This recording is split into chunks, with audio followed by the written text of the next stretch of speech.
የብቸኝነቴን ማዕበል ገስጿል። ለእኔ ብርሃን ሆኖ ለከሳሽ ጨልሟል። ቀስቱን እያተፈ ታደገኝ ከስቃይ።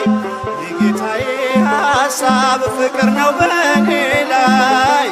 የጌታዬ ሐሳብ ፍቅር ነው በኔ ላይ። ይላል አንደበቴ እግዚአብሔር ቅዱስ ነው። አይተወኝምና ወላጅ እንደሌለው ትናንት የጠበቀ